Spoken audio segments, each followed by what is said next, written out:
How's it going? Well, today my plan is to take a pattern and kind of run with it a bit, but then completely change it altogether. So it could get interesting. So yeah, let's roll that intro.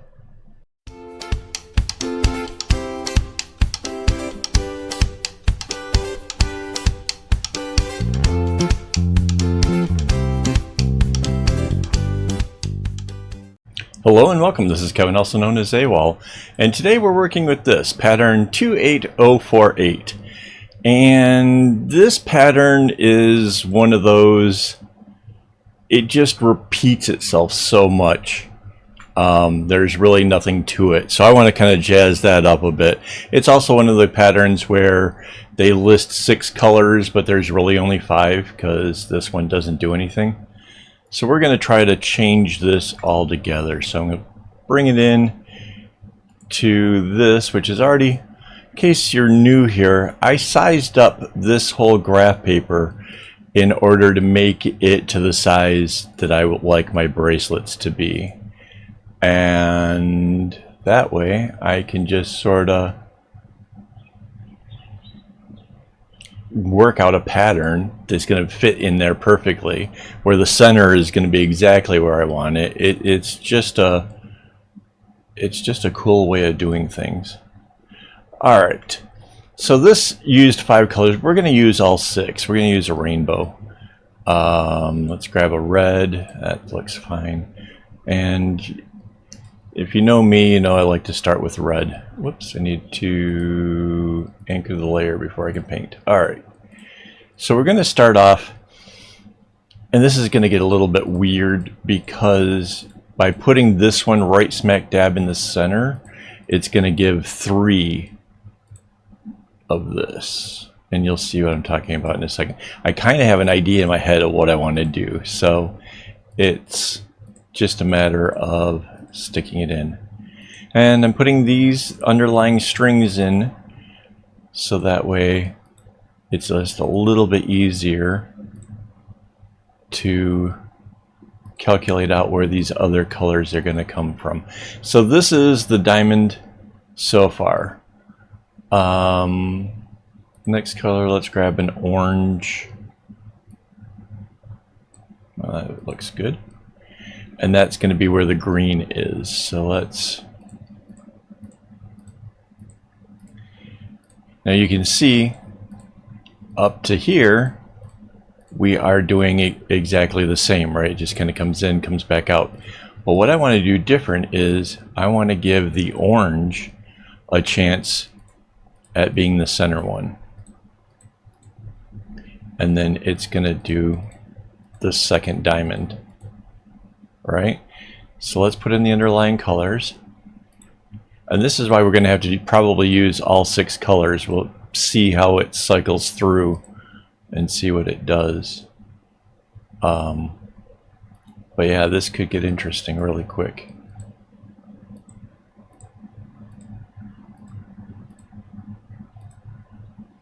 And we're kind of run down the colors in the row of like a rainbow, because I suspect maybe if we go through all 6 colors, this might lend itself well to either figuring out which colors you want to replace, or this could be maybe make an interesting fade, which if you use a rainbow and you go red, orange, yellow, green, blue, purple, replacing that with a fade is really super easy. So yeah.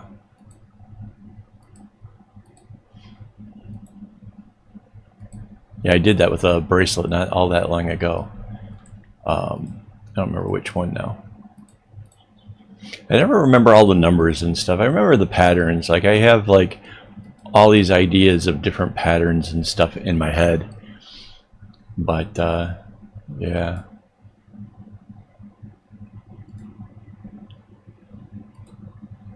So I guess this comes out like that.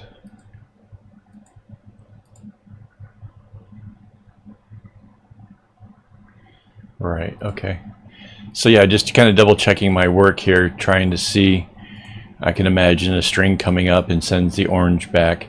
and then whatever other string comes up and it sends the red back. So yeah, I am still on course. We got a little ways to go. Let's grab yellow. I'm really hitting these colors like right out the gate pretty well. All right.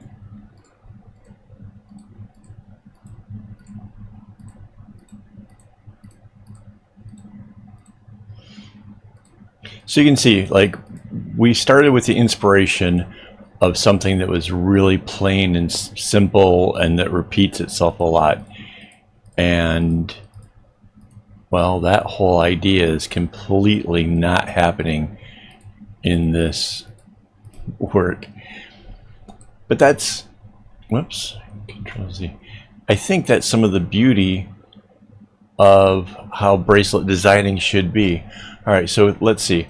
On the orange, we let it just go straight across. It didn't do the little thing like where this goes. So we're gonna stick with what we already started with and do it this way and then this way. Okay. And we're getting really close to the end here.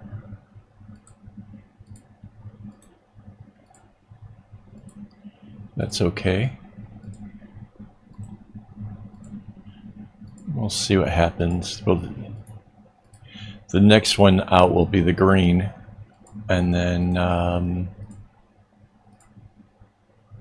yeah.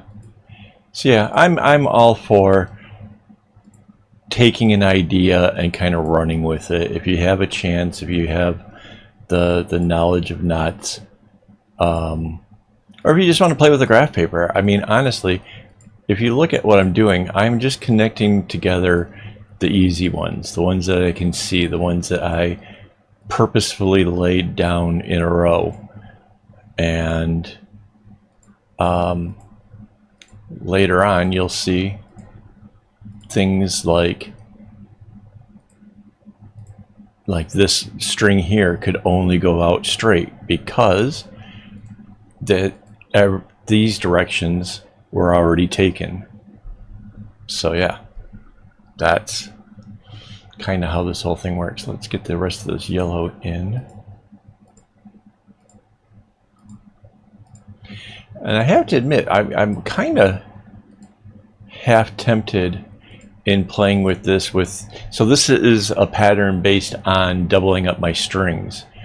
If I were to do it in single strands, it would go a lot further. It would go, I could fit more in. And I have to admit, I'm kind of tempted in that. Not sure if that's how the green, or if the green comes this way.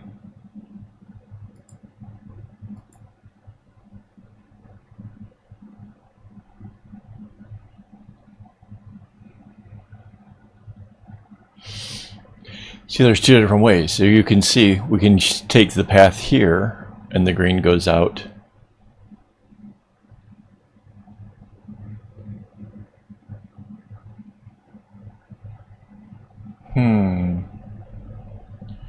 Let's back this up a little bit.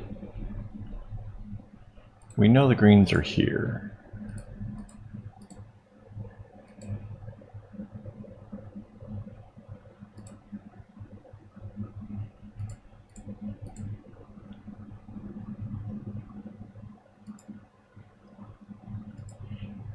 Yeah, I suspect it goes this way.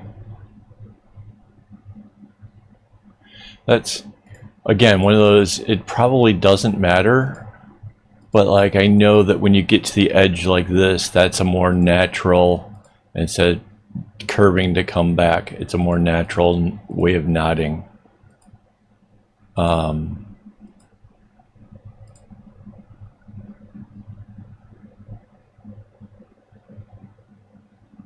I'm just not sure if that's supposed to come in or not. Like, that's really kind of got me puzzled. Let's just do the rest here for a second. Because sometimes, you know, I know that I want something to go in a direction, and I'll choose a path that later when I'm actually tying the knots, it's like, wow, I really made this difficult on myself, and there is no reason, there's no big payout to make it a reason why I'd want to go that way. So I'm trying to see if I'm setting myself up for something later on. And you would think that, like, you know, 30 plus years of knot making, I would automatically know which is the right way, but honestly, it's not so cut and dry. You know, most of the time we're just trying to get a color to land where we want the color to be. And yeah, I mean, that's really what the designing is all about, is trying to get a design that looks really cool. And hopefully it impresses people. Hopefully people enjoy seeing it. I think this one here is going to be a lot of fun. I think the fact that there's like 3 diamonds instead of just 2 in the middle, I think that's going to make it a little bit eye-catching and fun. All right. We'll worry about that in a second when we figure out what this blue does.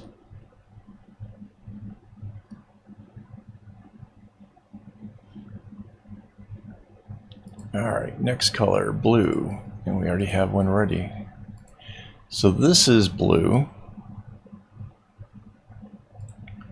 And I guess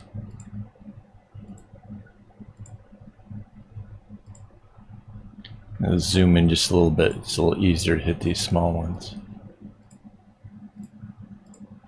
Kind of tracing it down. It isn't going to do anything down here.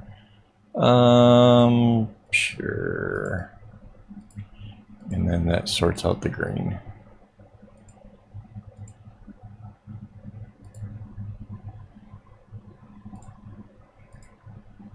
And I can trace the other one based on it. So as you can see, I'm just kind of using the empty spaces that are left. Oops, I missed a green right there.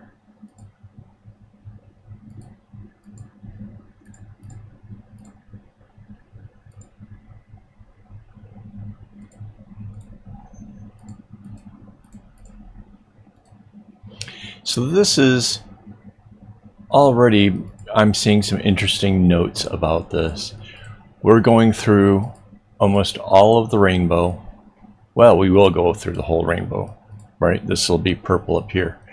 But the purple is used very, very, very little. And that's interesting. That's a chance if we're trying to do a fade, maybe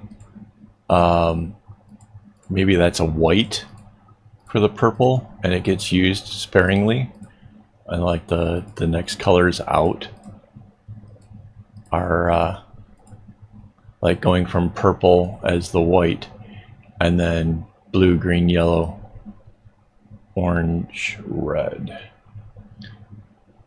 So yeah, I mean, that's an interesting potential take on it.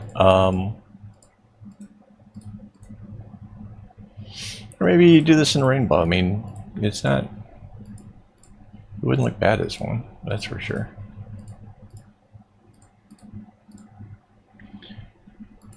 All right. And you can see this yellow, it can only go this direction, right? The blue is already made a change, so it coming in can only go this direction, which is, I always find that neat. It's just cool when you have it set up right, you've done the easy stuff, and then you just look and you're like, oh, this can only go this way.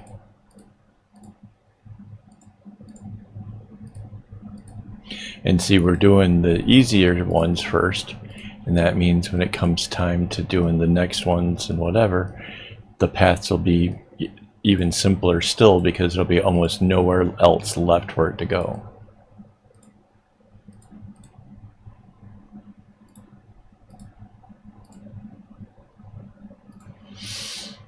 I don't know what's happening over here. I guess this is going to be the purple, so this will come up this way.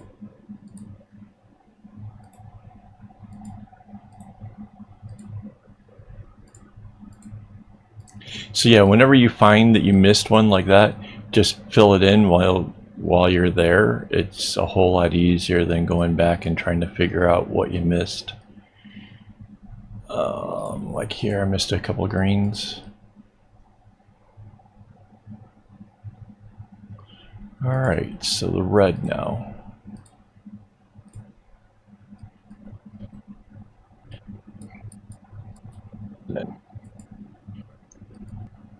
So it's going blue, green, yellow, orange, red, and then purple. So we need a purple now. Looks good. And seeing as how basically everything else is filled in, this is essentially going to be very easy.